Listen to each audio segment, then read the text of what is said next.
celebration, celebrate, celebrate, celebrate, celebration, celebrate. Celebrate, celebration, celebrate, celebrate, celebrate, celebration, celebrate. Hey, what's your style? What you drinking? What's your vibe? I've been feeling rather sad in the corner of my class. Boy, what's your style? What you drinking? What's your vibe? I've been feeling rather sad. Oh yeah. Pulling up with the blue champagne, blue champagne, blue champagne. Let's celebrate with the blue champagne, blue champagne. All my feelings went away in a sip of all the colors. Celebrate with the blue champagne, blue champagne.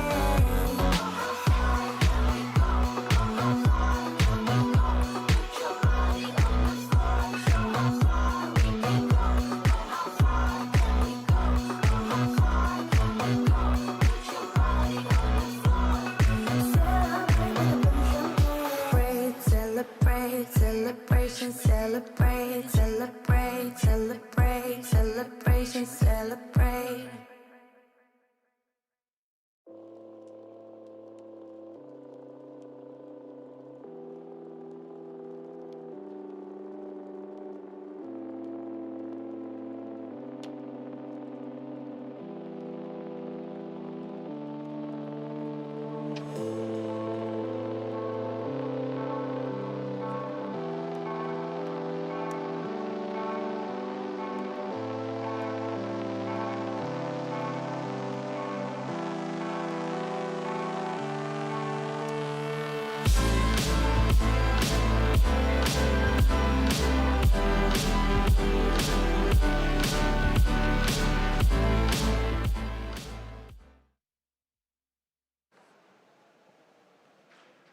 Welcome everybody back to Spike Nations. We're here for a bonus day. Drift TDM, the latest map in the TDM pool, I guess you could say, right? All inclusive. We're off to Thailand. It's going to be a good one. I'm looking forward to digging into these games. I didn't get to look at the qualifier like you did, Cairo. Yeah. But there's plenty in store for us today. There is plenty of in store, and the funny thing is, Hazza, these creators, when they were getting ready to play the TDM matchup, they really wanted to get to Madrid, so they were actually scrimming on the kind of early access and coming up with strategy. So this is going to be a real interesting one when we get into it. There were strats for TDM. Yeah, I'm not even look, joking. I'll believe it when I see it, and I think we can draw a couple comparisons with what we saw in the full tournament yesterday. Of course, Turkey, the winners. Again, congratulations to them, and a big thanks to our sponsors, Alienware, Intel, and Secret Lab, for making this possible, for flying everyone out and getting us to Madrid, right? Because that is where we are right now. Believe it or not,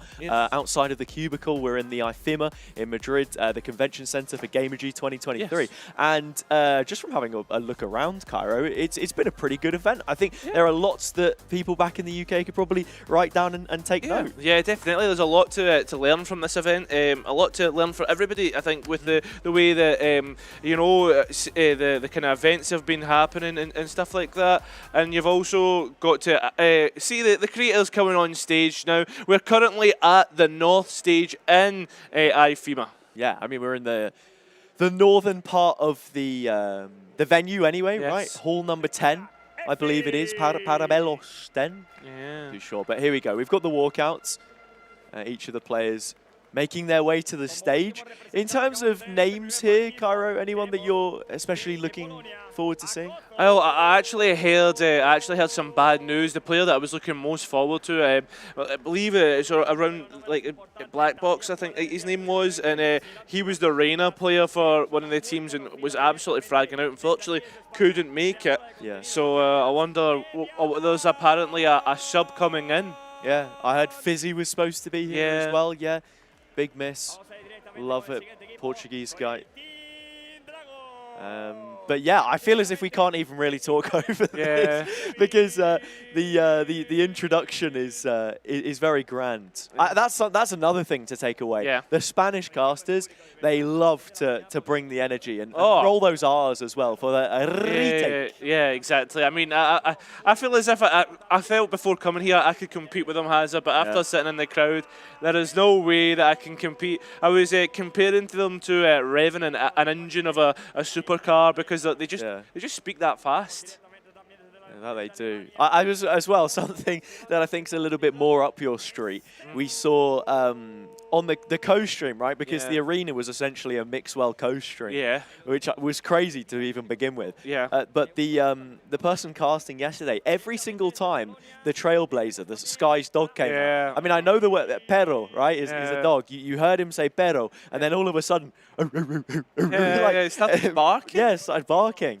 We had a crowd cam as well, people throwing shapes, dancing. Throwing shapes, we were throwing it back. It's a some of them. party atmosphere. It was a party atmosphere. atmosphere. Couple of Masters Madrid tickets given out as well to the lucky few that were happy to strut their stuff. That's the fella that done me on the broadcast. Yeah, God. Oh, man. That was a good one. It was the joke that he pulled. I'm trying to remember. What's your favourite? What's Sage's favourite ability? No, favourite. No. What is Sage's favourite movie? Sage's favourite movie. I've actually forgotten already. Ice Age. Ice Age. Oh man. Anyway, in terms of asking questions, we've got a couple in English for you, so I think we can sit quiet for a moment and see what Mayui has to say. Match and yeah, hopefully it'll be good games. Básicamente le he preguntado qué espera más o menos de este Team Deathmatch. Dice que está con muchas ganas, muy excitada de dar el nivel y obviamente con ganas de ver qué espera de este mapa. Voy a traer a Levi para acá. In terms of playing in an offline environment, all these players perhaps never had that experience before. Very true, very true. Yeah, don't think many players would have had a chance to play in front of a crowd, even. You know, so. Can you translate this one for us, Caro? I definitely don't think he'll be able to. No, you don't even know just a little bit. No, not even a bit. I know. What was it? No hablo español. Yeah. I think what you said yesterday actually was no hablo Spanish, mate. That was me playing on the stereo. Close enough, of course. Yeah, I think this is something we were How do you feel about having this new map also here in Spain? I think it's so funny, the new map, so I don't know. Yeah, I agree. Yeah, this is pretty fun map. Have you played it? No, I've actually. Well, look, from what I've seen, it's a little bit different, right? I think you look at the maps that we've got in the pool at the moment. There are a couple of maps with Asian themes, but for this map, it's set in Thailand, right?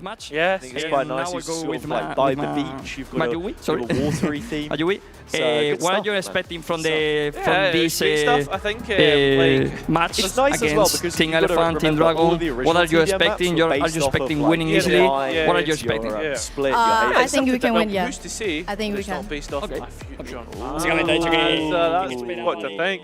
But yeah, no, it's a pretty cool map. I think it's actually weirdly like Lotus-like if you kind of see the way they've got the water flowing through mid and then kind of stuff like that. We don't have Hitbox today with us, but let's play. You don't have any fear of your partners, Andalucino and Black? A little bit from the walls from Andalucino, but man. Bueno, básicamente que. Plenty of confidence, right? I mean, look, they are feeling good about this game coming in. Kara, I mean, should there be a favourite really that we're looking for here, or when it comes down to team deathmatch, is it quite literally just dog eat dog? It all depends who's fragging out on the day, and I think obviously I've had experience casting over TDM matches, professional ones as well. Do you want to say something to the crowd, to Polish people which you are representing today to this team deathmatch? Yeah, I hope everyone will gonna cheer for us and we're gonna smash them, you know. Lanes, as you would imagine on what are you expecting from this new map? Also, as we said, from this new player mode from Team Deathmatch, what are you expecting of this new map? Some different things in the type of play mode, or what are you expecting? The new map of Team Deathmatch is pretty cool. We have a lot of aim duels, so it's new, to be honest, yeah, because other maps are different. All right. Básicamente que espera que haya un poquito más de diferencia de duelos, sobre todo si no me equivoco. An aim map, right? You've got some aimers in there. I actually prefer playing Team Deathmatch to regular Deathmatch, Pyro. I don't know if you share the same sentiment, but I feel like the game mode is a lot more enjoyable. Yeah. Maybe it's not training you on the same angles that you fight in, you know, MR12. Like Yeah. a Right, 1v1 in a, on this traditional team deathmatch competitive against the other team. But again, the fact that you Salome cycle for sure. through all the different Salome. types Yeah, of weapons, yeah. you know, you get the SMGs. Okay, I mean, to be fair, I'm not usually a guy who picks Anything the stinger special? into that Yeah. second phase. I'm more of I a love Guardian Poland. guy. Kocham was. Okay, or Sheriff okay, guy, I okay. should say. Guardian is Básicamente the que third. si le tenía But, ganas a alguien. yeah, I don't know. I think it's a fun twist Yeah, on the deathmatch mode. It's something different, you know, because you've, like, when you're warming up, like, I know when I used to play deathmatch, literally all I would play would be Vandal, you know. Yeah. I understand other people would probably do something different, but for me, like, I feel as if being forced into that scenario, and the fact that most fights are 50-50s. It's harder to get camped in TDM as well, because it's that slow creep upwards that you sort of see, and yeah, as you come back to us and slowly creep to us on the desk, yeah, I know, I exactly that, right? I think the only person that ended up getting camped when we played the first preview for TDM was Fnatic Washer. So if you're watching, mate, I'm sorry, but hey, look, it is what it is. That Brimstone gameplay will continue to haunt him for some time, I'm pretty sure. Why would you pick Brimstone in a TDM? I feel as if the smoking agents are a little bit... That's a good point, right? And something that we should raise here in terms of agents. We see a lot of Reyna played. She is that kind of duelista that can sort of be very self-sufficient. Such a puggy style as well. It's like you're not going to maybe want to pick a Breach or like some kind of initiator or something like that. But to be fair, I think Breach and Sky, and maybe even KO as well, are like pretty good on the initiator front, just for sort of like popping yourself a flash or something like that. I think especially on this map, there's a lot of, how would you put it, like through wall engagements, like you can imagine through walls, like the geometry of the map really allows for a Breach to kind of do well. I saw a lot of teams running a Sage because obviously that sufficiency, like being able to heal your opponents, and also kind of establish control through your walls, because you've got to think of it like there's 3 lanes and then you've got 2 big platforms that a lot of teams like to try and fight over. So yeah, I mean, that's probably like a couple of the agents that we saw. Other people were playing around with like the Neons and the Jets, you know, your typical agents. Yeah, I think the thing with me for healing agents in TDM is you don't really get as much net value as you would for the other utility. Because something we need to remember as well is, you know, in comparison to normal deathmatch, you do have utility, but it takes a while to charge back up, and actually you need to be collecting those sort of little ult charge points if you want to build up your ult a lot quicker. Typically from when I've been playing, you only really see it pop up like maybe once per entire match, because it's first to 100 kills, right? That can, you know, be longer or shorter depending on how it plays out. And in terms of the series today as well, it is a series. We've got a best of 7 coming up, Cairo. A long day of Valorant has it, and I imagine most of these creators will be raring and ready to go. I mean, there'll be a lot to talk about in terms of like reverse sweeps and whatnot, because you've got so many maps to play out that it could be crazy. And the good thing is, Hazza, these matches individually, or each of these rounds, are only 10 minutes at a time. Yeah.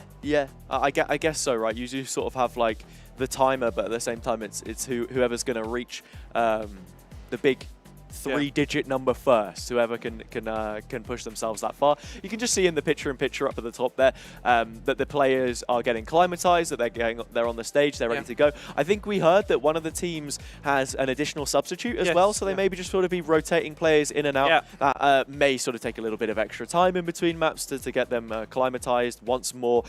This is going to be a pretty fresh experience for some of these guys, just to get out on the stage. And in terms of advice for that kind of situation, what would you say? Because for me, it's just about enjoying the experience, I think, especially for something like TDM. Yeah, 100%. I think that's the biggest aspect for anybody going out on a stage. Just go and enjoy it. Don't take it too seriously. I imagine most of these creators will. You know what they're like, Hazza. They're all here to kind of straighten flips. Yeah, exactly. So I imagine that probably will be the case. Yeah. I don't know.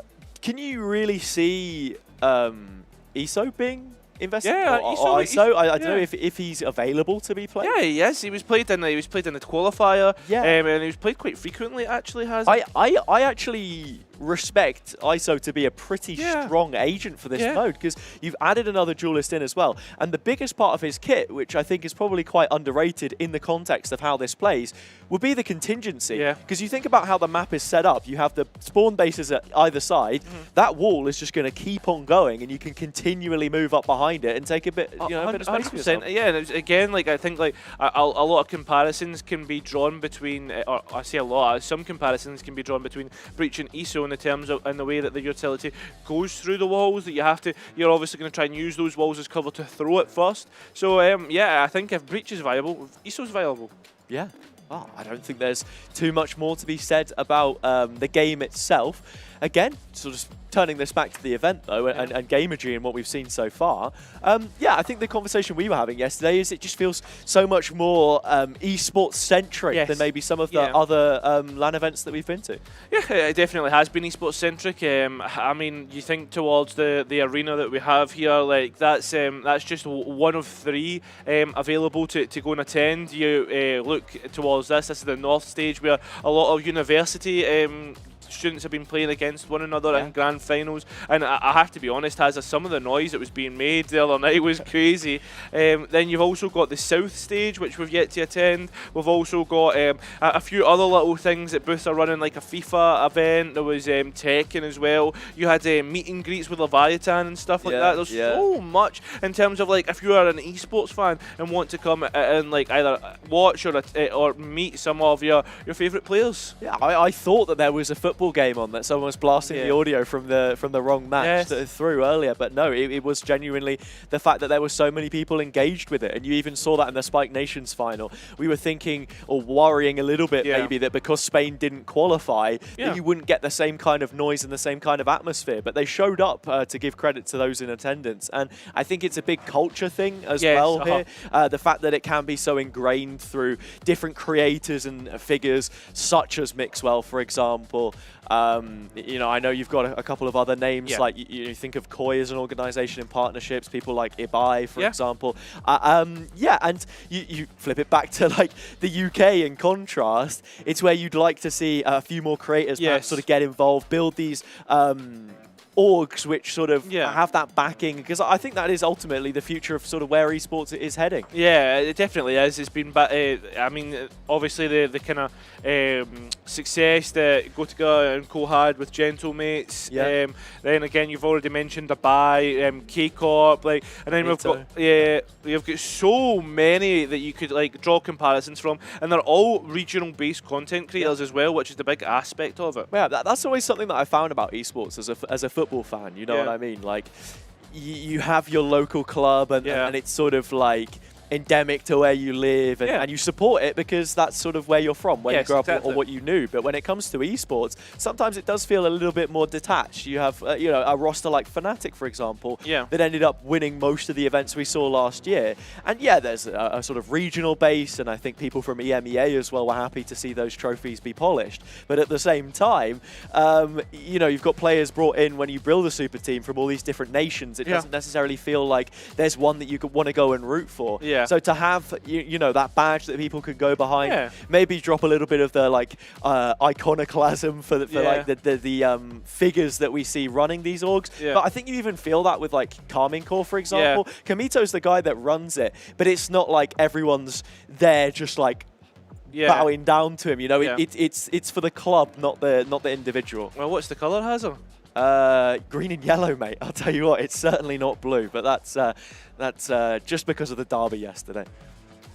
That's so unbelievably poor. I'm never going to say blue is the colour. You'll not hear those words exit my mouth. Well, it's more the fact that I had a point loaded up if you'd actually answered it properly. Okay, it's more the fact that like it's like obviously blue being the national colour. You know, you've got a bit of national pride there with K-Corp, etc. So I think that's obviously a big aspect of it, the identity of the brand. True. Sorry to steal your thunder there a little bit. And speaking of Carmine Core, they were here a couple of days ago. Young roster getting ready to set off for VCT 2024. And it must be said, I think they're looking pretty good. Yeah. Didn't manage to catch too much of the game on the laptop screen on the other side of the table when we were eating dinner. But yeah, like it's a very young team. You've got players like Tamazi who've just come up from challenges, which I think we can expect a lot out of. Narrate as well. Martin being heavily touted for being such a talent. Or Fartine, as he's known. Fartine. Yeah, I have to say, look, when Heretics did their whole experience, they had the arena, it was full, 300 people in there. They were showing us away at the door. And then it was almost bound for them to lose that game. But the fact that Martin, obviously not being on the tournament client, had called himself Fartine, if that's the guy that's stuking on you, it's Jova. Yeah, it is Jova, and it was Jova. I think as well, something that a lot of people have been kind of talking about when it comes to KC. Obviously, Magnum being the IGL, a new role for them, but something that even some of the players that Magnum would have played against last year, some of the Focus boys were saying, like, you don't understand how good Magnum actually is. Like they talked about the system that the Apex had played last season. They said, listen, see, when it comes to the mid-round, you'd think that it's someone else, but no, it was Magnum who made most of the call in it, and said that's why they were so good. I think as well it just speaks of the setup that they had, a 100%. very not necessarily strict set of protocols, but it gave the players the freedom to do what it was they wanted to do and have their impact on the round. Very flexible, very strong. We can speak about challenges for a bit because we've touched on VCT. I was having this conversation with you yesterday, I think, in terms of, you know, teams that we expect to go far. We saw a little bit out of Izzy the other day. Turkey, of course, winning Spike Nations in full. But Supermassive definitely being a contender, I think. 100%. And again, but this is the issue when it comes to challengers and contenders. We had contenders last year and contenders who fell short, especially within Turkey. I think there's like 4 different names of a team that we could have had come out of Turkey, and then by the time it was Digital Athletics. They got grouped. So I don't know. It was a weird one. Me personally, always backed Saw to make it out of that group. Love the guys on that team. Man. Honestly, actually, I was just saying, like, I actually got a reply from Batty on my post there. So. No, I don't know if he is in Madrid. I tell you what, actually, I was walking through the hall the other day to get one of my wristbands, and at a store I saw someone turn around and the jersey said Batty on the back, but it's been a while since I've seen him, so I was a bit like, actually, because I just walked past, I didn't know. You saw Magnum the other day as well. I saw Magnum. I was speaking to him. He seems in good spirits. But for those at home, like, we've kind of been hanging about the VIP booth just because, like, easier for us to get water. It's such a flexer, man. Yeah, I'm not flexing, but it's more the fact that, like, where we're situated, the VIP booth's quite close, so it's easy to go and get the water and stuff like that and get re-energized. And trying to talk to Magnum when you've got the Spanish casters, it is a bit hard, you know. But barking in your ear, quite literally, it does make all the difference. We're just getting some close-ups on the players now. You can see the admins heavily involved, so perhaps just a slight technical issue. Bumps in the road to be flattened out before we can get ahead with this one. But I mean, the stage is crazy, man. You look at this and you think to yourself, okay, Gamergy, right, this is probably the main stage. But no, it's one of 3, and I just find that so crazy as well. The second biggest, of course, there are some stands built up behind it, and if we see the camera pan over, then we'll be able to get that for you. And look, producer's just so goated. Listen, it's almost like we've got global presence, you know, Hazard. We can command where we want to look here. Clap your hands and something happens. I mean, I was going to say, I think people are locking in. There we have I'm saying that I saw the timer was frozen, wondering to myself, you know, have we got the lock-ins? There's a jet on the screen already. Hazard a guess. Anyone else? Quick, give me a set of 5 agents that you think we're going to see right now. Jet, Reyna, Sage, Breach, and ISO. Okay, I'm going to say I think there's got to be a KO or a Sky in the mix there somewhere. I back it to happen. I'd be surprised if we get a controller, maybe Omen for just a little bit of an outplay. Oh my goodness, excuse me. That was one of the waters that you gave me, I think. Just come back up. But yeah, no, players are locked in. We should be getting ready to get this show on the road, and couldn't be more excited to see what Drift has in store for us. That's what I'm most excited for. I mean, I think I saw that we weren't going on drift, Hazza, for the first round. Maybe a little bit of mix and match. So okay. We are going to drift. Yep. We are. Yeah, I'm completely wrong. It's like, where did you get that from? No, I was actually just staring at the screen. I don't know if maybe I just can't read. I was going to say Scottish education. You know, that's something that John Riot, if you're listening, please. Yeah. You know how when you go into Agent Select, it's got you like on the launch pad because it's what's it called? Like the little Valorant helicopter thing that they go in. Yeah. It would be cool if you had the Agent Select screen be for like map specific, so that you knew what exactly map you were going into before it flashes up. What are you cooking? You know what I'm talking about, man. You know how the agent has their little intro, like jets spinning around the knife and stuff, and then in the background, it's just the plain default background for every map. Yeah. Do you think they could maybe do like a Haven one and a Ascent one, so you knew where you were going without having to look in the top left corner of the screen? Yeah, I understand that, but at the same time, Hazza, that's also a demand on the PC, and now you're going to get me into my technical. On the Here we go. See, cracking the fingers. I get to talk about my real job. I can never get away with anything like this. It's just like and it probably annoys you anyway. Yeah. I did do computer science at GCSE, which doesn't count for very much. It doesn't count for very much. And look, they posted the mock exam papers on the internet before it went out. So oh my god! It was a bit of copy and paste, and that is me outing myself, but. I don't think that the city of Norwich School are going to come back to get me right now. So what you're telling me, Hazza, is you're a cheat? No. Oh, listen, guys, you know what that means. I don't want to be associated with a guy who's a cheater. I'm not a cheater. I'm not a cheater. Listen, look, Vanguard would have had me by now. If you would cheat on your tests, you'll cheat on your duo. That's all I'm saying. Cheat on my duo. Yeah. Well, it was just because I casted with Moon and Morgan yesterday. Oh, look. Do you think that adultery has been committed, a cardinal sin of casting? What is this, man? Listen, I got. Listen, I'm. What is it? What is it? You better watch your tongue. Green with envy. Green with envy. There we go. You're starting to talk a bit more of my language now in terms of colours. But yeah, in terms of getting into this map, I think you were right. Yeah, we were on a different map other than Drift, and that was the issue, because it is the Drift TDM challenge. So that should be rectified. Yes. I think he's just pointing on the screen there. Yeah, mate, you want to click on Drift, new map, lock that in, get us sent. Do you know what this is like? Do you know what this is like? Do you know this is the future meme where they stick over the PC? With his audio engineer sat down. Yeah. Like, what is he cooking? Said this before, by the way. Like, I would love... If there are any events that want to hire us, if Gamergy are listening as well, get us to an after party, man. Because I think we would do an amazing back-to-back on the DJ decks. Oh, mate, do you know something? This is something that I have wanted for the longest time. I've been saying it. Get us on the DJ decks and let us do it just like an hour. You know what I mean? Yeah. An hour set. It doesn't need to be an long. Hour? An hour? An hour? How much did that fresh Rolex?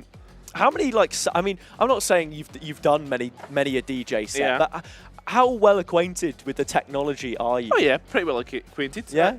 So whenever me and my friends decide to kind of have a little get together, sometimes we get the DJ decks out just for a bit of a laugh. Yeah, I can see myself being like the guy from Little Britain and just sort of asking you for each song. I want that one. I want that one. The whole time. Because for me, I'm not very proficient. I don't think I'm going to be turning those tables anytime soon. When it comes to like DJ decks, it's like fairly intuitive. Do you know that? Yeah. My mate showed me actually. There's a venue near where I live, and it's got like a little bit upstairs. Yeah. And it's kind of like an attic, but it's quite chill, bit mellow. They're just sort of like mix some like chill house tunes, like just relax, have a couple drinks maybe. It's a good time, man. And honestly, I think DJing in terms of a skill, it's got to be up there. And you know, it's one of those ones as well where I don't know. Would you say DJing makes you more attractive? Because you know how like people... No, I'm being serious. You know how like people go around with a good... Like, you know how it's like you have more appeal if you go around with a guitar? Yeah. Or like you're more likely to... I mean, I don't know, man. I really don't know. It's like a desirable skill. Yeah, I guess. I'd say it's like easy to learn but hard to get good at. And I'll tell you something else, which is hard to get good at, Hazza. What? It's hard to get good at playing ESO. Yeah, it is. I've just missed the agent select because we were too busy talking about whether you're going to be finding a potential partner due to your TDM. So you better get learning. Yeah. Anyway, looking at Agent Select here as well, yeah, we do have an ESO involved. These are players inside the server. We've got Kozak, Effie, Atix, Cheezone on the screen, and the names have gone before I've got a chance to read them out. But it's fine. Look, we're into Drift, and moments away now from getting this challenge going. I think the biggest thing for me is there's been an Omen picked up of all things, you know? Yeah. I know you can get your Omen out plays, but yeah, that's going to be interesting. One to also talk about here, I was talking about Hitbox earlier. There's Raggy who's on Kulash, and they are really good on the Jet. I was just about to say, we're being done absolutely no favours with the Sage name here again. Just even more trolling from our friend, the Kase creator. And Sarah hitting a shot. It is pinstriped in the kill free right now. Plenty of back and forth. Yeah. I think it will. I think it will be during the pistol rounds. Like you're just going to see both teams going at it. Obviously, there's the two platforms that we were talking about earlier that teams like to try and control. Yeah, interesting to mention as well. You're seeing that Stevo signed with Ascend. Yes. As a creator, he was sat, I think, where I'm sat right now in this seat on the left-hand side of the formerly German Spike Nations booth. Cuba was here as well. We had a chance to speak with him yesterday. Yeah, 100%. Sorry, just to kind of point out, this is something that team, I don't know if it was, it was something that Team Dragon were doing on the qualifier, was constantly placing this siege wall, establishing control of this platform, and kind of fragging out from there. Yeah, and look at the frags starting to come through. Shaloni's on an overkill, finally put down. For those who don't know who Shaloni was on the stream earlier with the Poland jersey, represented them at Campus Clutch. Yes. It's been around in a few of these streamer events, the one in Wrocław that I had last year as well. Yes, 100%. Now we're starting to move into the second phase, so the Sheriffs, the Stinglers and stuff are starting to go out. You're also seeing those power weapons, the ultimate orbs, so there's a lot of things that both teams can now try and take control of, try and prioritise. Yeah, whenever you play TDM, Cairo, are you one that typically will go ahead and pick up some of those guns off the floor? I'm saying, like, when it gets to the rifles, if there's an Odin, would you? No, I'm not an Odin. I'm not a big Odin lover, to be honest. If it's like maybe like a rifle to pick up, maybe an AWP, but definitely not the Odin. The AWP can be quite nasty, and especially if you're hitting your shots, the biggest issue with that is sometimes you just run out of bullets because it's only like, what, 1.5 mags or something that you get because there's no reloads on those guns. You can see it here as well. Atrix down to his final 18. Vulnerable up and very close at this point in time, we have to mention 36 to 37, and it's all square as I say it. Yeah, I mean the way that frags keep going back and forth is something that you like to see. Both teams going at it. We move now into the third stage, Bulldogs and Guardians and the like now coming in. Not quite at the rifles just yet, but I mean these guns just as good as that. Yeah, I find it amazing that our blue team have managed to sort of like bring this back as well from Team Dragon after what exactly it was that was going on. They are the elephant team, and you can see the elephant up at the top of the map there. I have to say, I'm a big fan of stone animals on different maps. Yeah. I'm a big fan of that frog with a hat at the bottom of mid on Split as well. Yeah, I rate it. And the Tarm bench. Yeah, the Tarm bench. The Tarm bench from our friends from the other side, League fans. Yeah, I was going to say, you're a big Tam fan? I'm not going to lie, mate. I don't think he's unlocked. Does he come with the game? I've not played enough League. I'm just a filthy Lux player because it's just easy. I look up the little ability, the one that fires the comet or whatever it is, just a little bit of extra damage. Yeah, I always find it funny when you talk to someone about who they play in League for the first time ever. Lux is always meant. Yeah. I mean, look, you've got to find something to show you the ropes. I think Ari's probably in that conversation as well, right? You know? Yeah, I don't know about that. But is it Ari? What's the one with the big tail? Yeah, Ari. Yeah. No, I'd say she's pretty simplistic, right? In the tutorial, at least. No hand-holding in the game so far, though. Dragon their way in front, and yeah, again, like you look at the difference between the two, it's not too much. What are you looking at me for like that? Oh, nothing. Just see that Dragon's definitely doing well. Dragon D's? Dragon D's indeed, and there's plenty of balls to be picking up at because there's ultimate orbs all around the map. I can't believe that you've just said that. And yeah, that's another reason why I said that I'd be surprised if we saw healers getting used, because you do have those health orbs. And here we go, 1 versus 1. Saloni in the hot seat, goes wide, but the shot hits the mark. Excellent. Again, you've got to be looking at how the pattern works out here from Team Elephant as they try to get themselves back in. Can't be giving much away, and unfortunately for that, Dragon have a lead that they can hold on to and are doing so pretty goddamn well. Yeah, I mean, look, we somewhat doubted this pick of Espanolito there, but you even saw them using the from the shadows to get all the way towards spawn and be in a really dangerous early position. Sage wall up here on the other side of the map as well is causing quite a few issues, and Dragon are playing around this really nicely. Again, the kill feed flooding red, and it is a wash of blood which may just be enough to see them through this first map. Tendigo, we're now starting to get in towards crunch time now. Has an Elephant. Again, they can't give much away, and they certainly are starting to do so. There's 5 kills to get towards the end here. Plenty of time as well, and nice fight back from Elephant, but again, it's about not giving much away. Yeah, it seems as if every single ISO fight is being won by whoever it is that involves it. And actually, we're seeing a bit of late resistance here. Elephant are still in it to win it. Dragon need 2 more kills to get them through. But on the opposite side of the server, 6 is a task which they look to be amounting towards. We're back within 1. There is absolutely no way. The DRS opens up and Elephant may just be pipping Dragon to the post. It's come down to the final fight. Only 1 kill in it, but they'll haul themselves over the line. Fantastic from Team Dragon. They finally get it done, but things were a little bit dodgy. But yeah, there we have it. First round is done. And I believe already we're seeing, I think it's Sarah begin to either sub in or sub out. Yeah, no, I think we've got Mayu here with us as well. Yeah. Just swapping in and out the players, perhaps could add a little bit of extra time. Maybe sort of make the rotation every 2 or 3 maps, but perhaps makes a little bit more sense logistically. But we'll have to see. Either way, you can just sort of be behind your teammates, like sort of spurring them on, giving them sort of words of encouragement, I suppose. Yeah, I was gonna say it's like they're the coach, like when you know how you get the CS coaches that walk behind and they're like listening to the comms or watching the screens, and then they're walking by and they're fist bumping as they go by. Of the players, and they've got like a whole document written out on the desk. But they can't celebrate. No celebrations. No celebration. Sorry, no. Absolutely not allowed. I have to say, look, if you were the guy behind me, I'd be asking for shoulder rubs every 2 minutes, just to loosen up the muscles a little bit, make sure that why specifically me?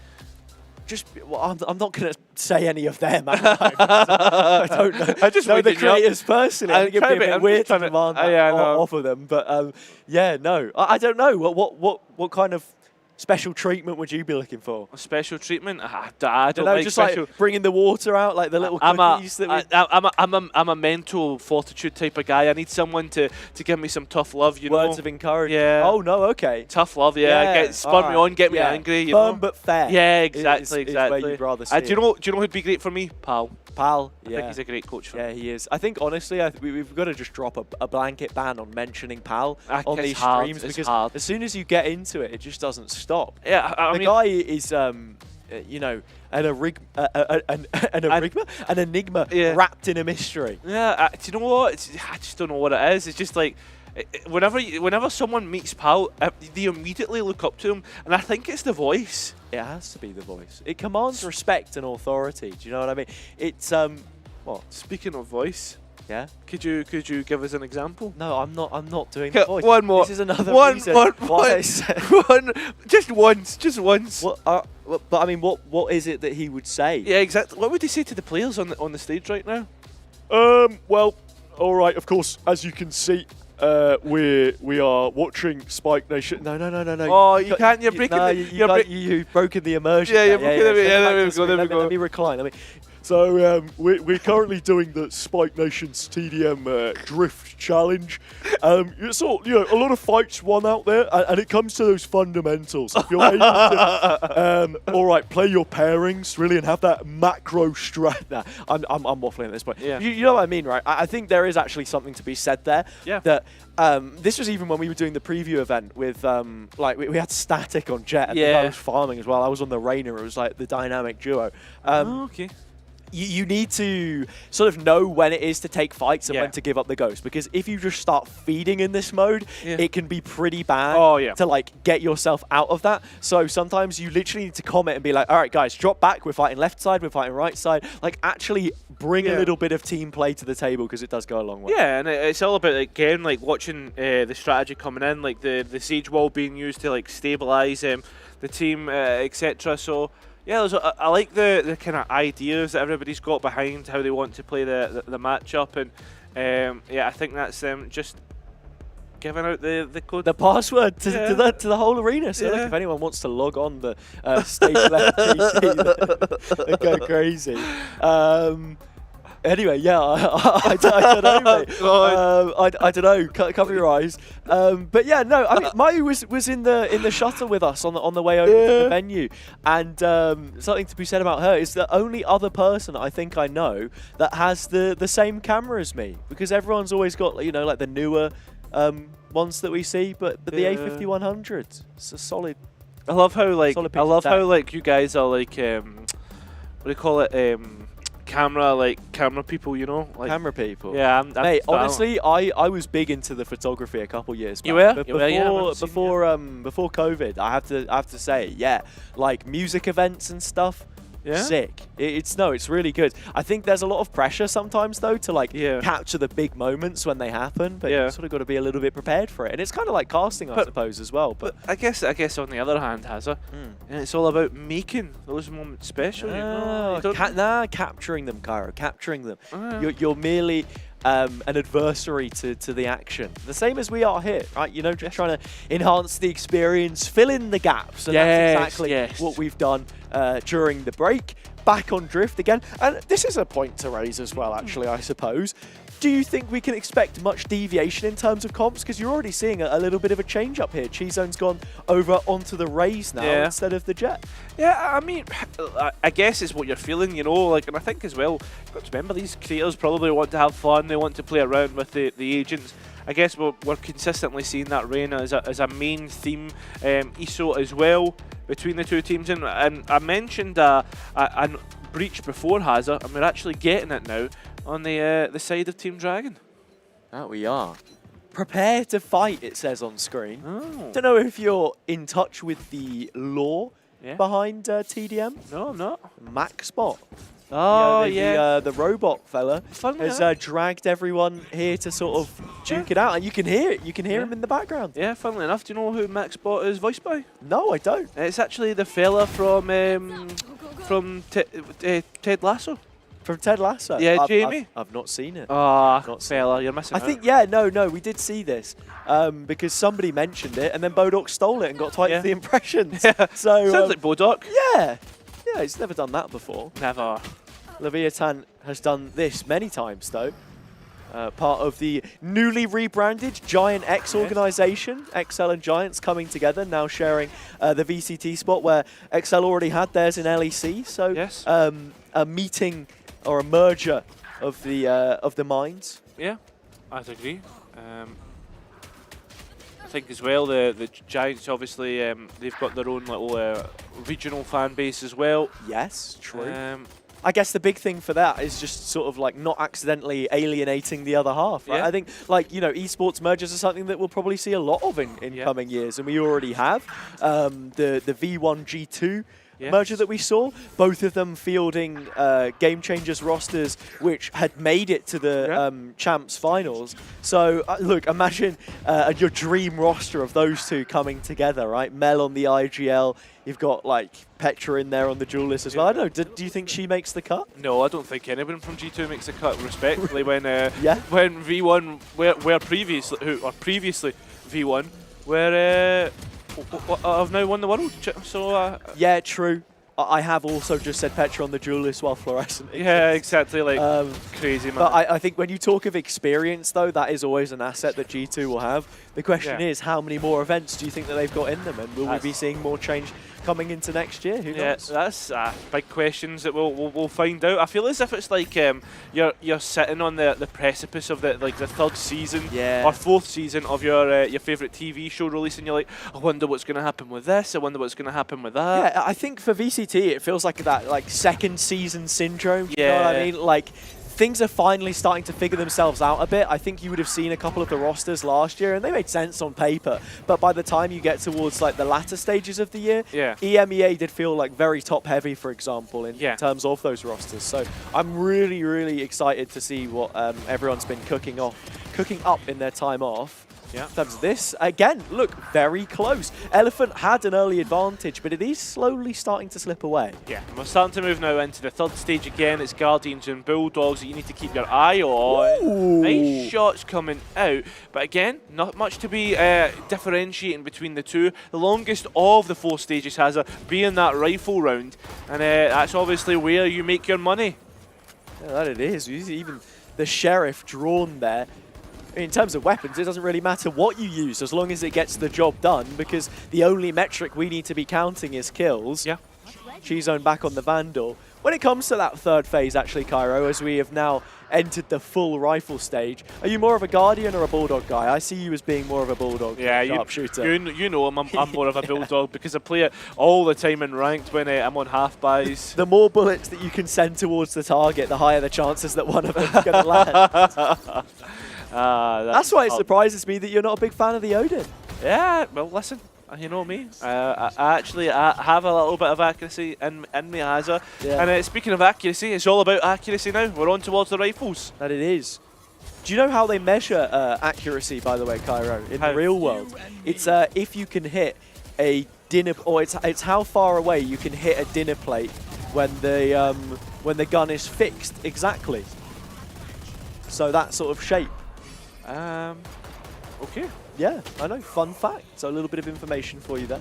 Well, there you have it, Hazza. You've finally got your Odin play and nicely set Here we up by the relay bolt of elephants. The pre-fire. Yeah, the assist is coming through, and it's not even from Team Dragons. Maybe Steve got a little bit too aggressive, but yeah, nice play all in all. We're still got an advantage towards Dragons, and again, it's mostly this mid-fight where the engagements are taking place. Yeah, they've pulled Elephants back by the trunk and stuck themselves in pole position.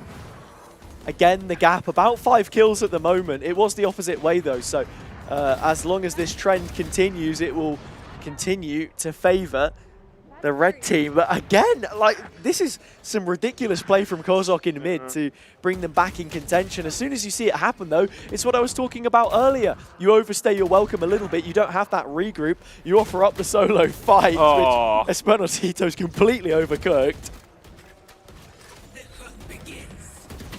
Oh, we're starting to see it go Elephants' way ever so slightly. It's so hard to try and judge where the fights are going because when it's in a TDM, like, everyone's fighting everywhere. Again, it's like a game of ping pong. Yeah, like, it really is. You ever play much ping pong? No, I've never been much of a ping pong player. I was always football orientated, mate. To be honest, always down the park playing fives, you know. Tell you what.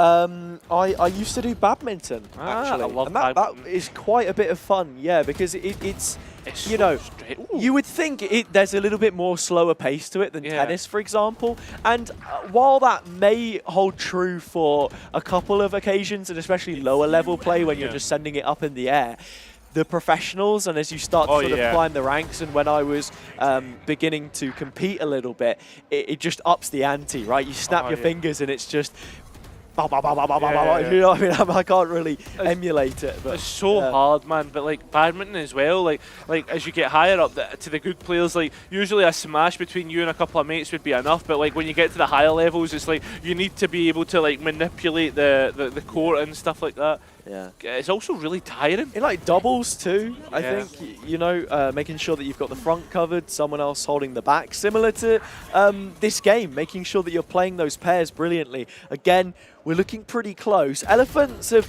reduced it from about 5 kills to, well, about 5 kills because it's opened back up after Steve is said and done with that triple. Yeah. Dragons now on the home straight, only 10 kills away. We've been here before though, and we've had answers back just like just now. And it's now between the two teams. They could be bending under the pressure here, Cairo. Only 1 kill in it. Both teams less than 10 to go.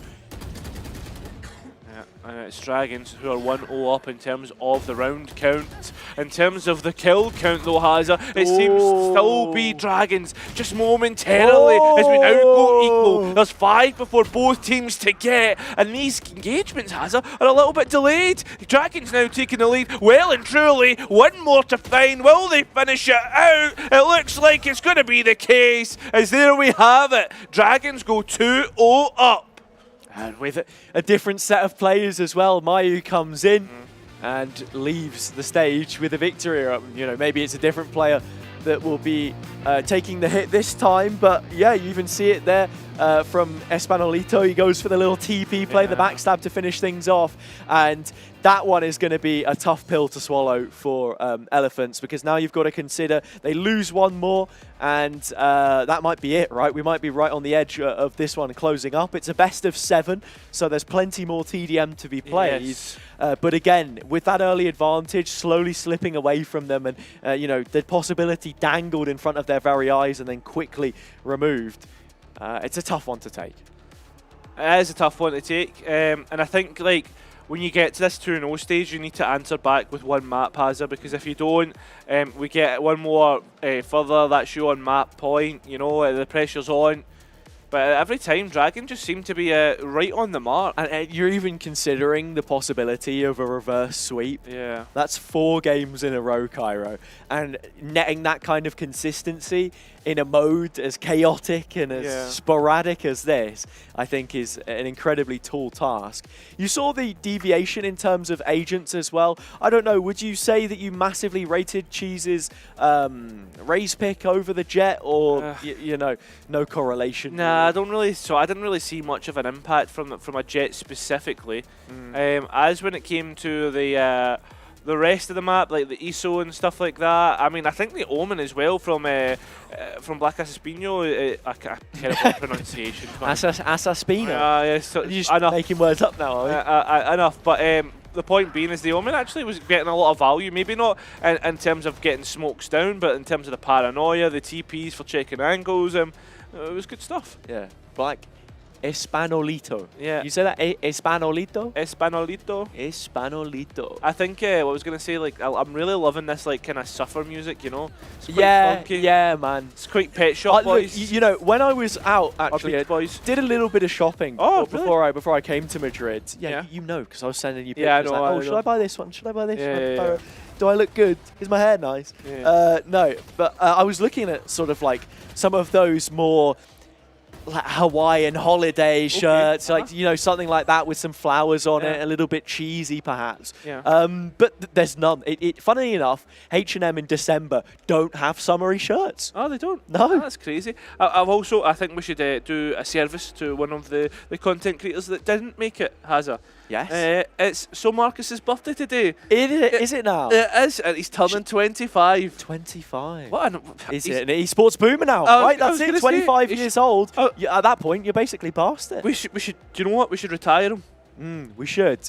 But you know what's going to be cause for retirement ourselves? If we were to sing him happy birthday on broadcast right now. Should we do it? I think we should do it. All right, ready? Here we go. 3, 2, 1. Happy birthday to you. Happy birthday to you. Happy birthday to Marcus. Dear Marcus. Marcus. No. Happy birthday, dear Marcus. Happy birthday to you. Hip hip hooray! Hip hip hooray! Hip hip hooray! You're not getting 25 of those, mate. But it's good. Is he giving the birthday bumps? Yeah, exactly. Listen, he's lucky that but he's not at the event, because I'd be running around the hall chasing him to give him his teeth.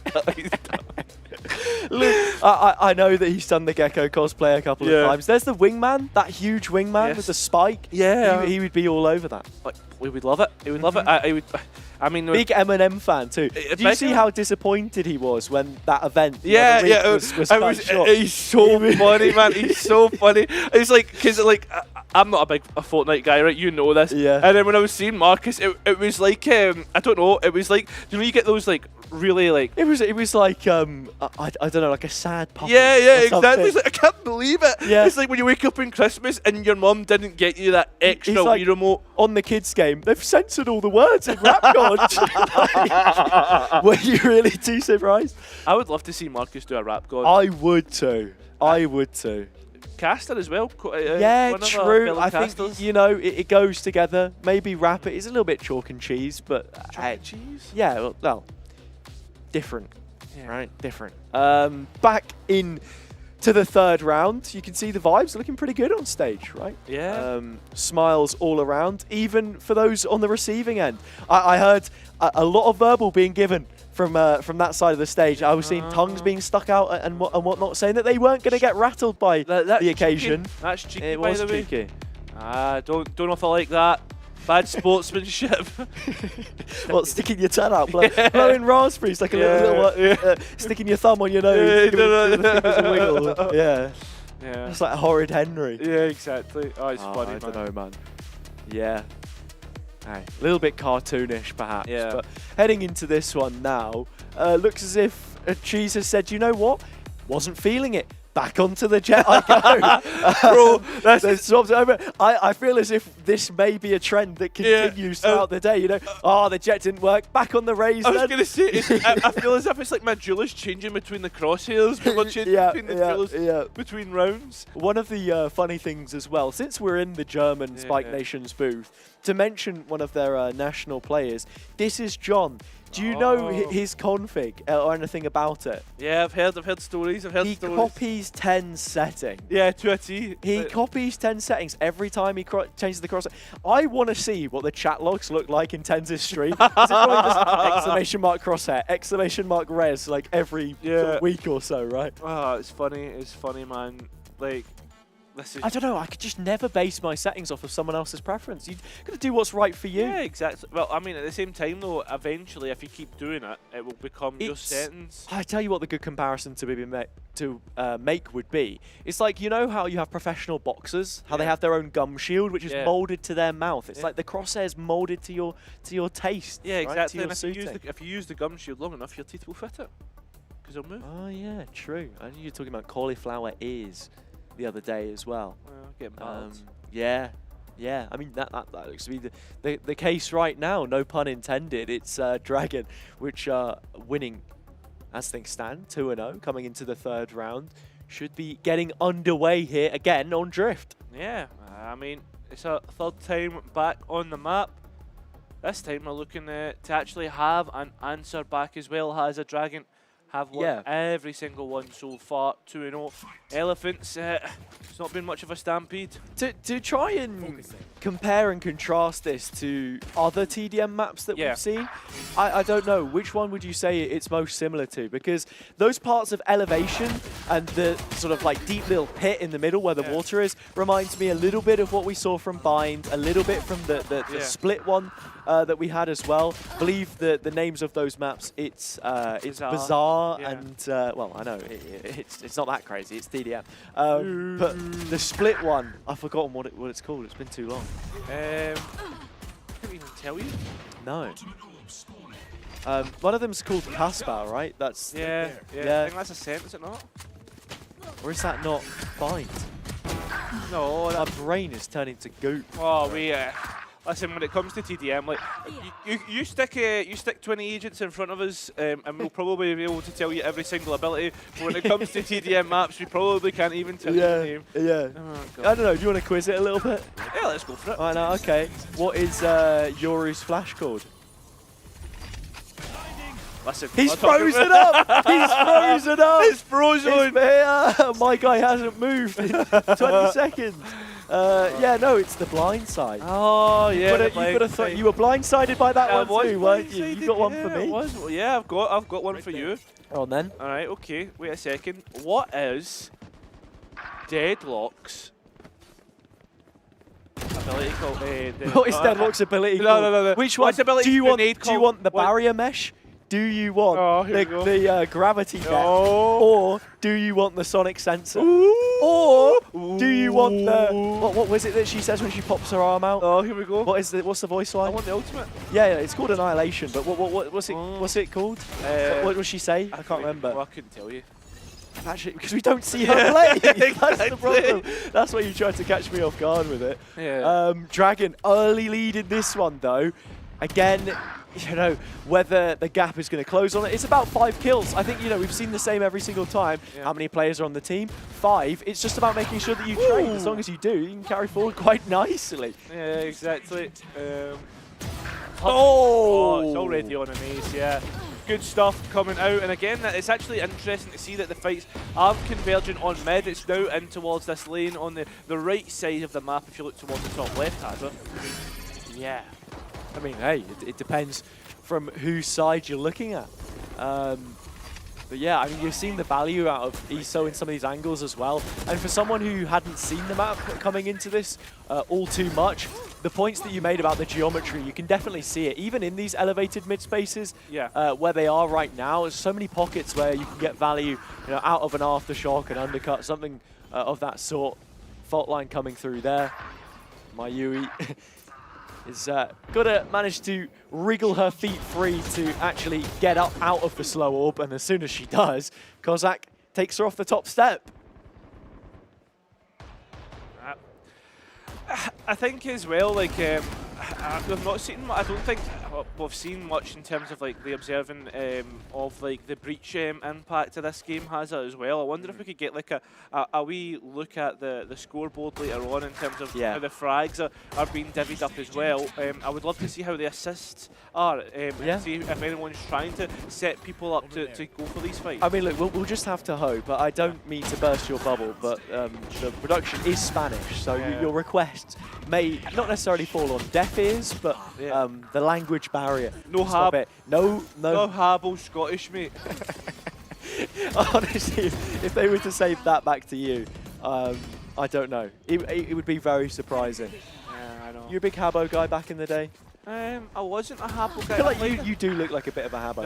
No, Habbo Hotel wasn't my thing. It was Club Penguin. Weevils for me. Yeah, back when it was riddled with ads. Yeah. And you could just go and watch like movie trailers in the little cinema that they had. Yeah. I remember the thing for me, the reason why I loved Club Penguin was because they had puffle missions. Yeah.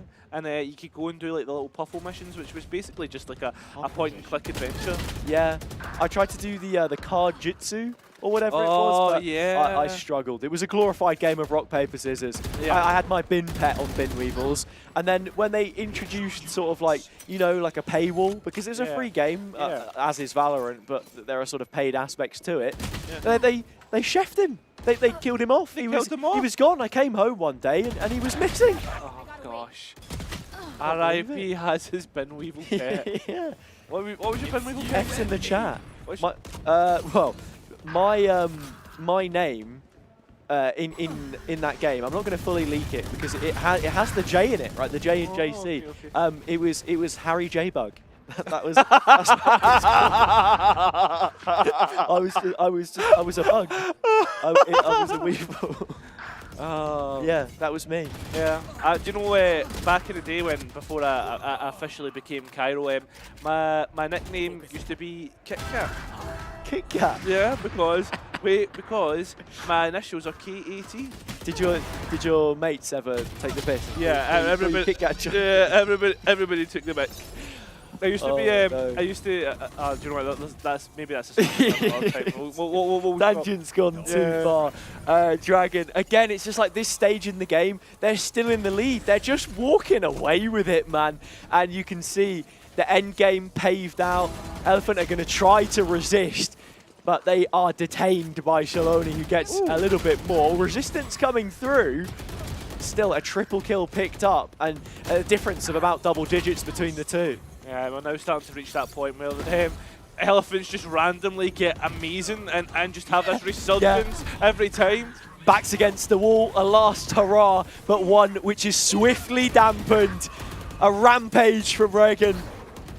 And 100 kills hitting the board yet again. Fist bumps all around, a clap of the hands.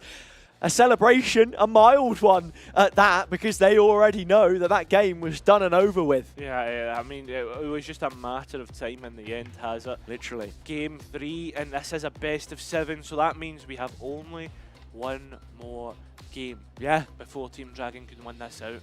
And Cheezone is sat on the other side of the stage thinking, you know what? It's time for the Raze again. And we're going to see the swap come through in Agent side. In terms of the Agent picks that we've seen so far, I mean, to be fair, it was that first map where they looked best. The Neon, absent from Elephant's last couple of comps, which is a weird feeling. Yeah, and it's actually... Because those stuns were so useful. Yes, I agree, and I guess as well has something else that we need to talk about. It was Team Dragon who were the ones that were telling us that they were the ones scrimming their matches, so it's obviously still paying dividends as we move in towards the last game. Yeah, practice pays off, of course. We are going to be heading to a short break while we get one of those players swapped out. But when we return, we will have what could be the final map in this matchup for the Drift TDM show match. So we're going to take a slight break, but when we return, we'll have that one ready for you. Don't go anywhere.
Welcome back to the Spike Nations Drift TDM Challenge. We are into the 4th round, and in this best of 7, that can only mean one thing. Dragon are one map away from having this one all wrapped up. They are. My finger moves. I'm confident in everything that you're trying to do there. I was a bit off on it, but hey, what can you do?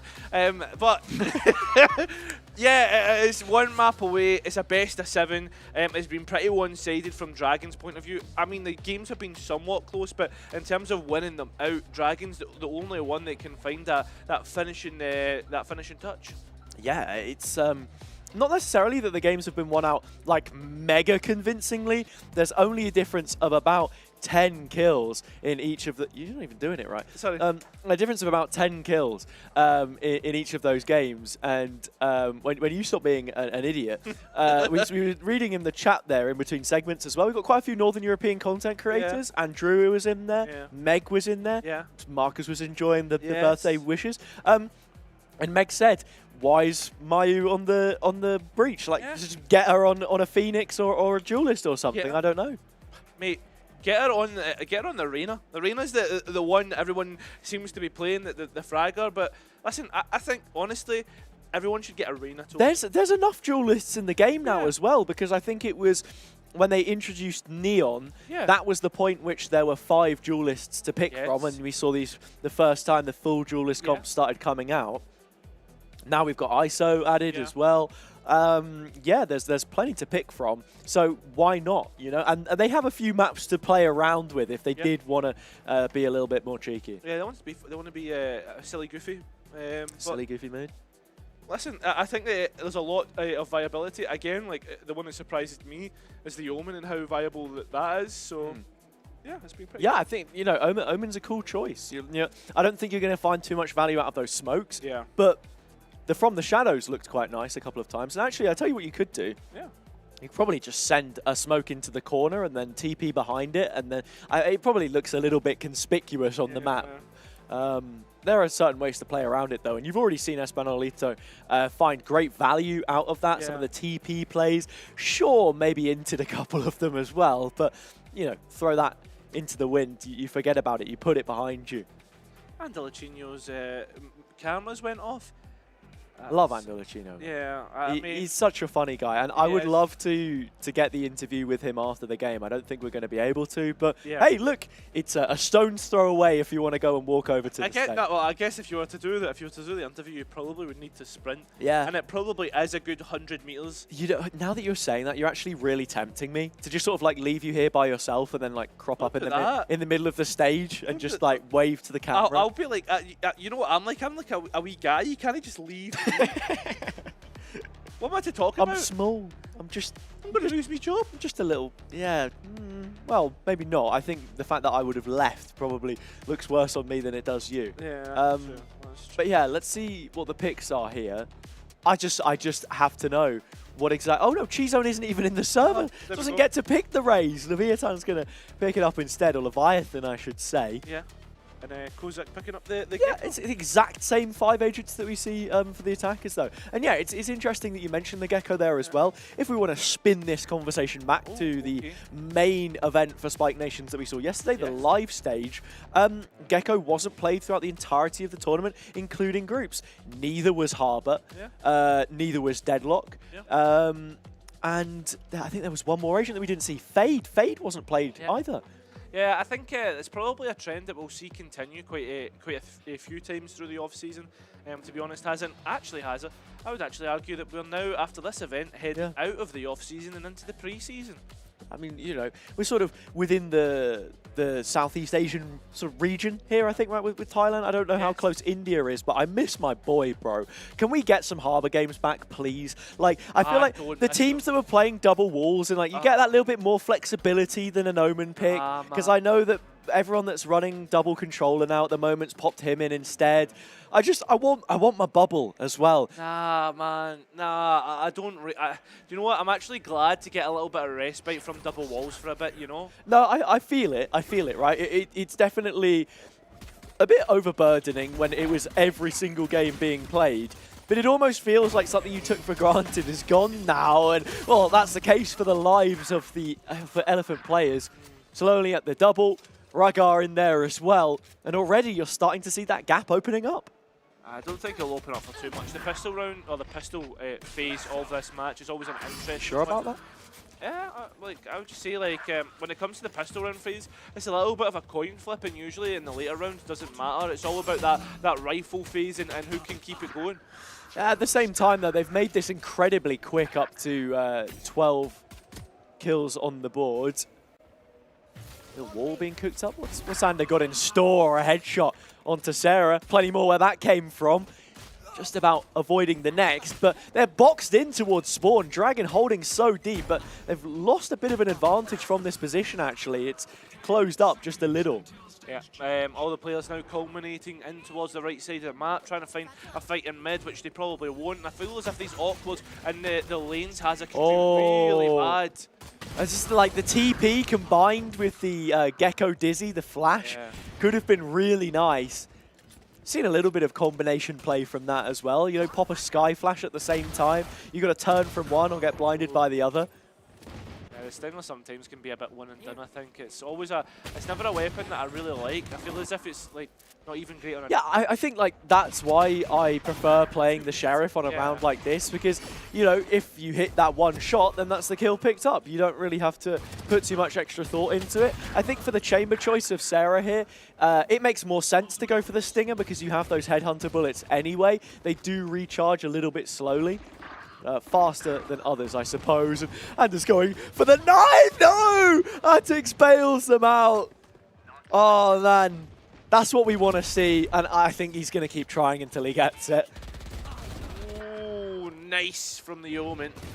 It's still continuing forward, making the... I was thought the Stinger was one and done. Apparently not if it's in the hands of the Omen. Now he's still going. How's he even got here? Swing and a miss. Again, put down. And... yeah, hard luck, I suppose. But you can already see on the map he's starting to make the exact same rotation.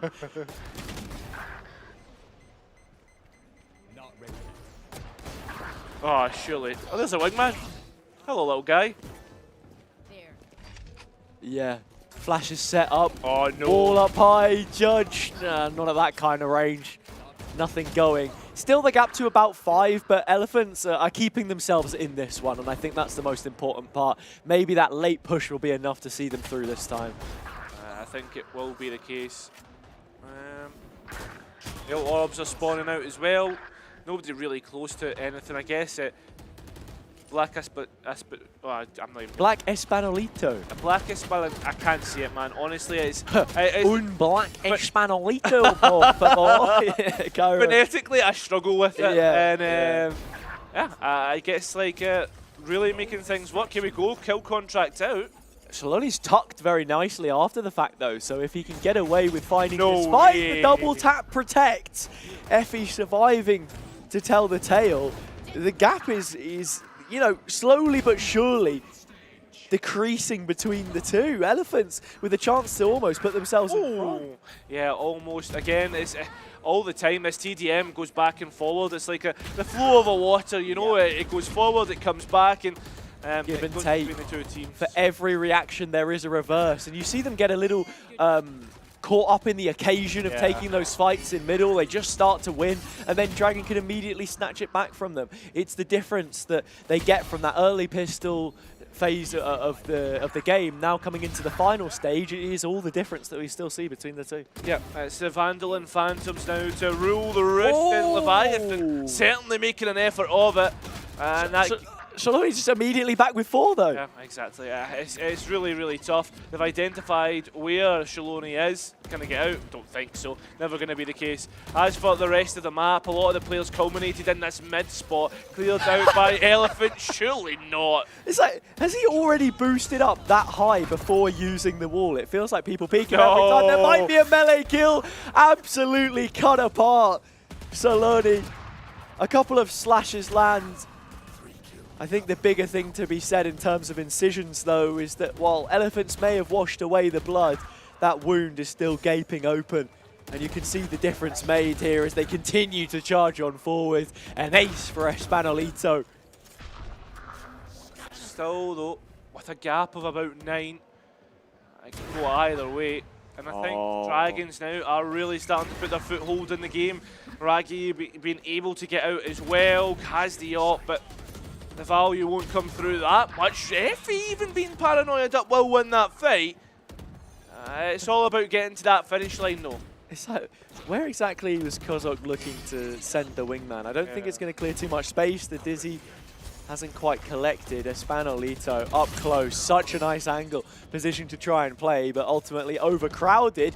And Elephants are finding a few for themselves here. We're within 10, though. it's all about now the sprint race to the end. Who can reach there first? A big long engagement down the midsection of the map, but it's all about the platforms and where people are trying to elevate themselves to the next level. 2 rounds away, 2 kills away from finishing this out for Dragons. They are all so close. Make it 1 now. Will they be your TDM Drift champions? They certainly will. And there you have it. After a best of 7, they went out. A clean sweep and a clean sheet for Team Dragon in the Drift TDM Challenge.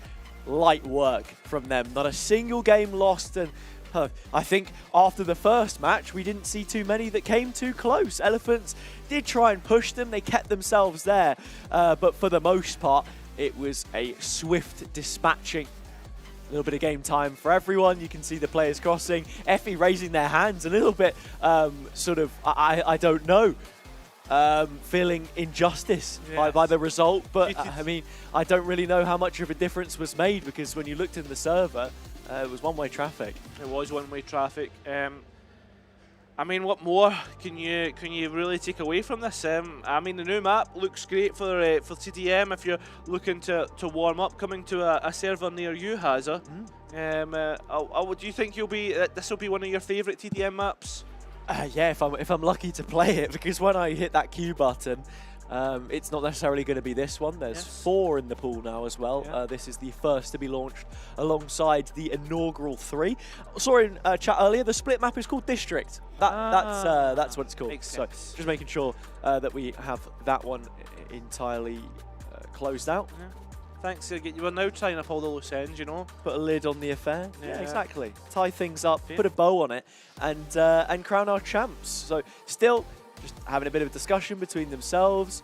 I think a word with the admins perhaps. I don't know if they want to go back in for one more and say, you know what, this game was actually too easy. Can we play another just to give it a go? And I have seen the words knife fight only flashed up on my screen.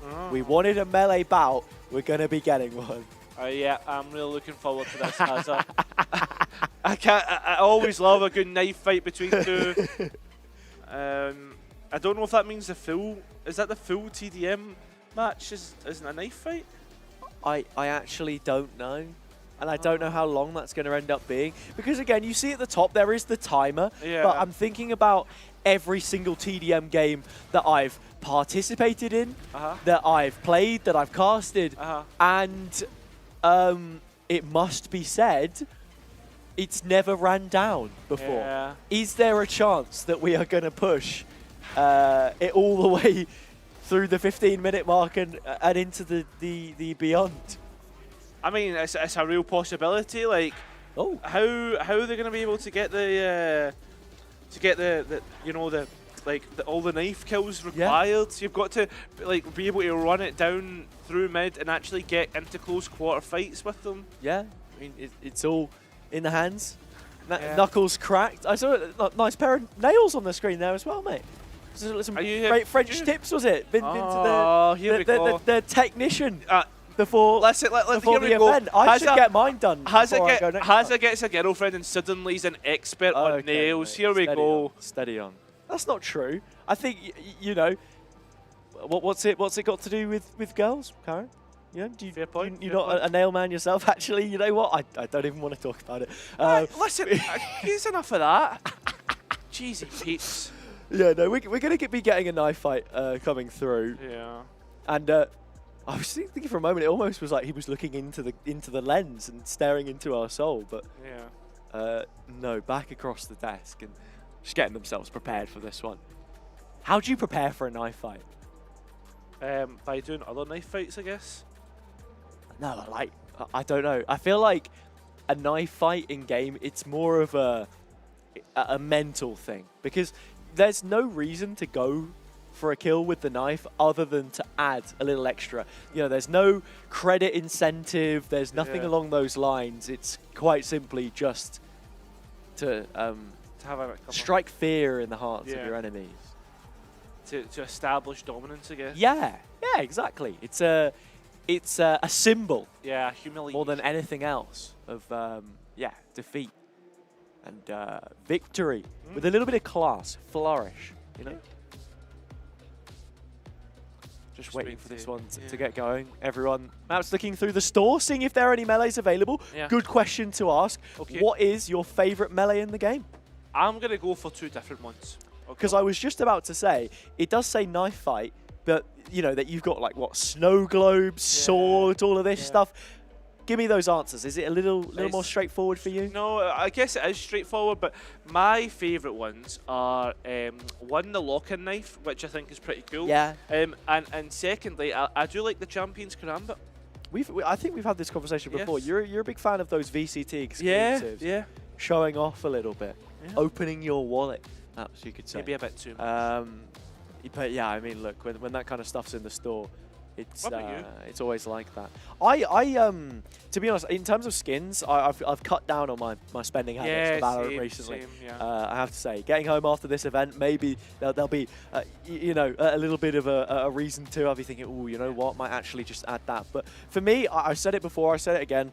It's the IGL's melee. It is a vintage choice, the second ever melee to be introduced to the game from the store. At least once the 1.0 version came out, you know, with when Ascent was introduced and all of that. Sovereign Sword, second ever bundle. This is really I had the interesting. Primax from the first bundle, but no, I actually don't have the Sovereign Sword. So in terms of my inventory, it's usually maybe like a Prime Karambit, a lock-in knife, like you say, something like that, you know? So something I find really interesting, I've moved into the knife fight hazard. Rather than getting 5 duelists, we're getting 5 controllers. Yeah, this makes sense though, because it's just going to be smokes everywhere. Yeah. So either someone's PC crashes and we have a more technical issues Oh, God. because of what's going on. Let's hope that they've got Alienwares up on the desk, right, with the intels inside.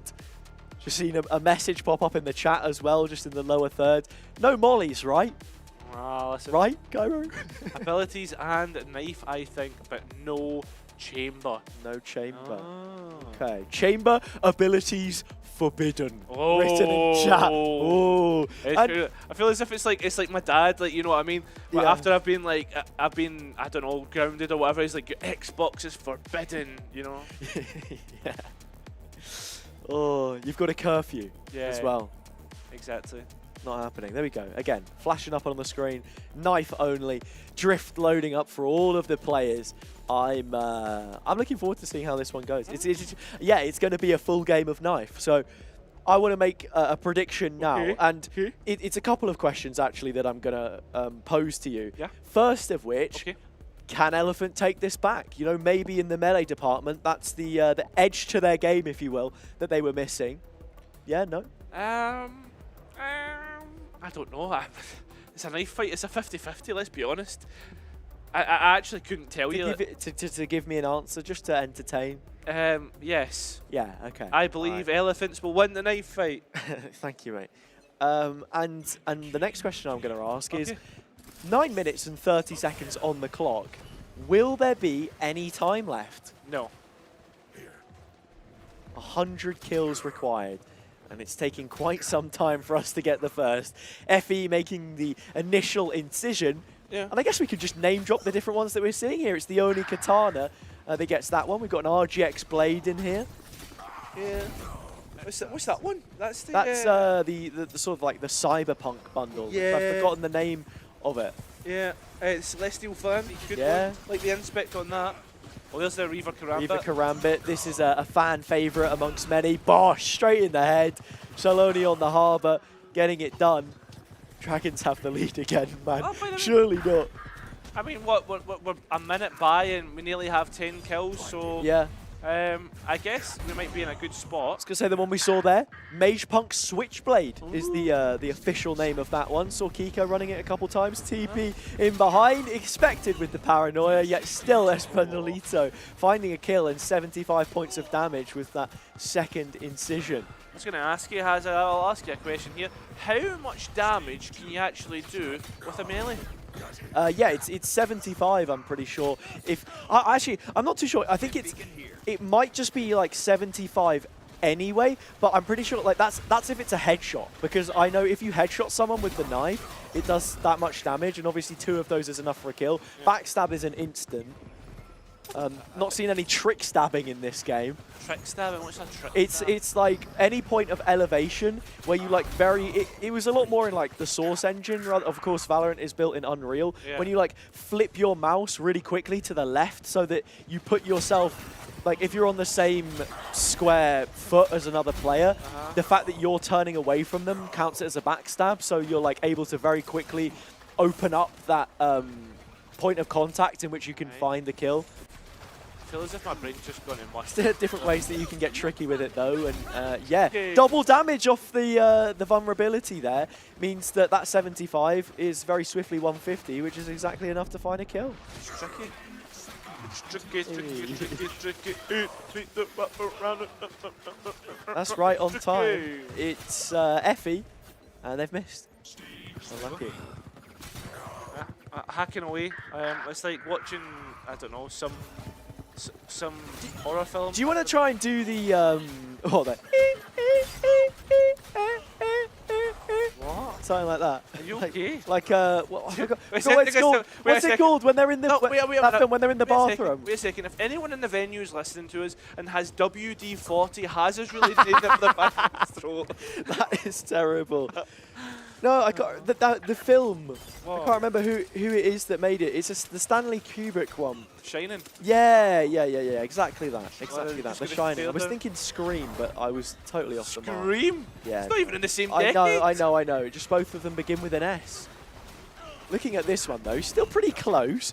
Mid where the most of the night fight is going on. Yeah. They're in the trenches, the bayonets getting all the action. Listen, we're halfway through the match in terms of kills, but we're not even halfway through the kill counter, so Well, perhaps. that's what I was just about to say. I think we might actually see this one through in regulation. I don't think overtime exists. So here's a question: if Elephant win this, do we get a bracket reset?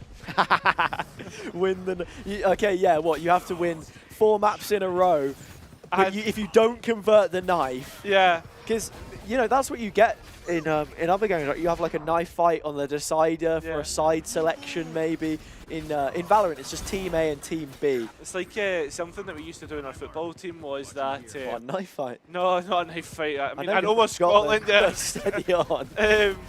Something we used to do is you'd have to, like, for the final goal, you'd have to pass it around the full team. You know, that's kind of like the same. Oh right, yeah. Same gist. I mean, look, last goal wins was always a big thing.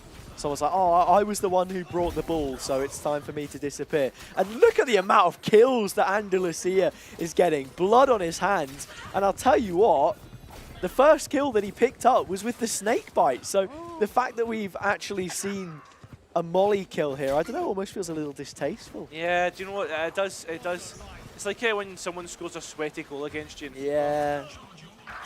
Yeah, and look, Cairo, the difference is still of about 10 kills from this situation. It's currently shaping up for Dragon to not only be winning all 4 maps that they required, but flawlessly, back-to-back, and with a knife matchup in the mix as well, and one which may even yet look more convincing than what we saw when the guns were in play. We're now starting to get the orbital strikes coming in now, Hazza. You want to talk about dirty? That's probably the dirtiest tactic you could use. You know what? If I was playing around this Cosmic Divide right now, I would just be sat on the other side of the wall because the hitbox of the melee goes through it. Yeah, so you could just be sat there stabbing, waiting for someone to walk into you and probably deal a bit of damage.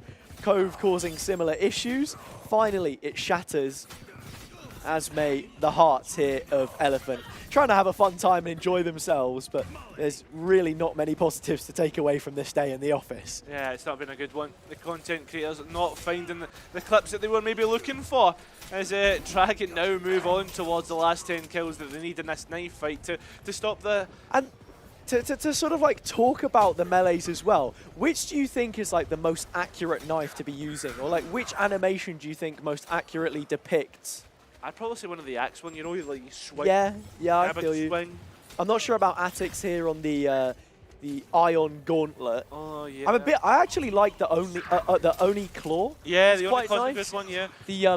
The power up fist as well. I like the Mage Punk one. What's the Mage Punk one called again? The Mage Punk Gauntlet. Gauntlet, yeah, I rate it. I just don't want to run it. I respect that. And here we go, 99, 1 kill left to be found. It's Saloni to find it.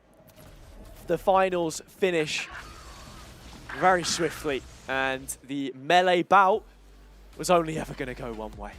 Yeah, I mean, maybe if that bracket reset was actually put on the cards, it'd be a different story entirely. But yeah, that's the knife fight done between the two. I don't know if we have any more. It's like, yeah, you know what?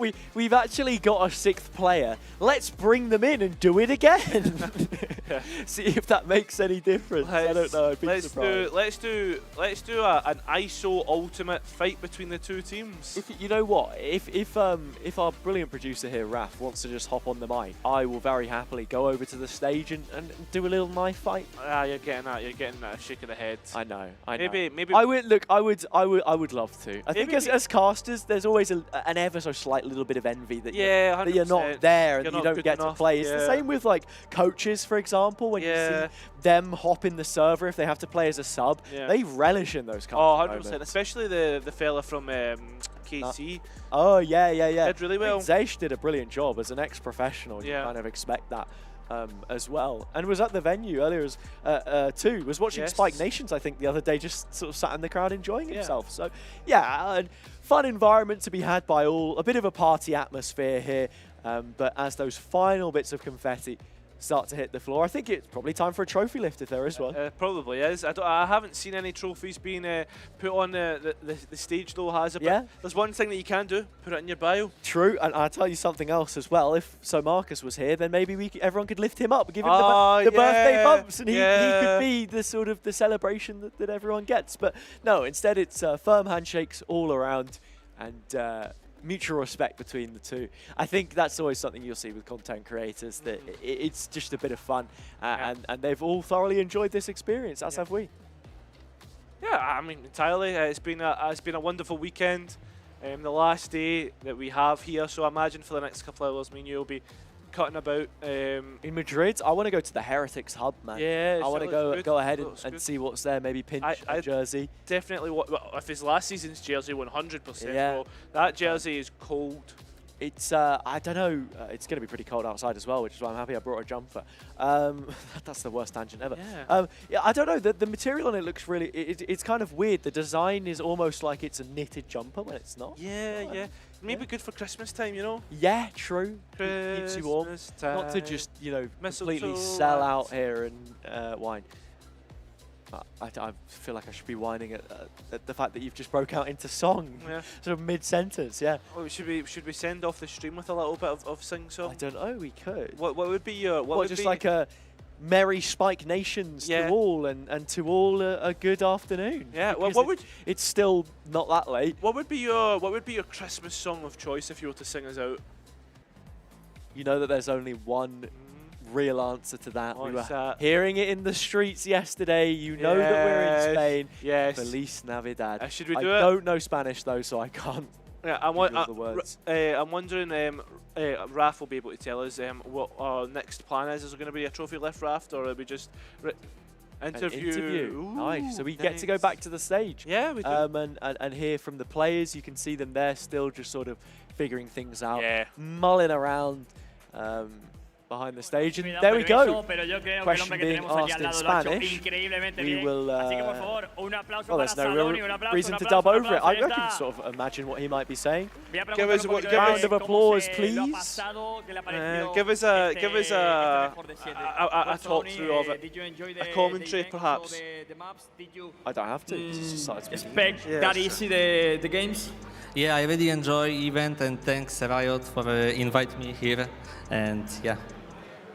Básicamente que lo he disfrutado mucho y que so yeah, a man of few words but very well spoken, and yeah, Riot for making it all possible and for making the new map as well, giving us a different playground to have a bit of fun with.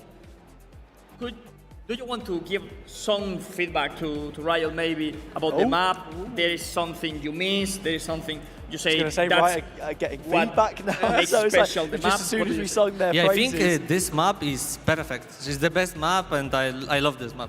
Oh, right. You know what? To be fair, he's hit the nail on the head. I was just about to say, this map, to be fair, feels like a lot more of a TDM map than the original ones that we saw. Like, they're good and they sort of fit the style. Visually, they look like what's already in the pool.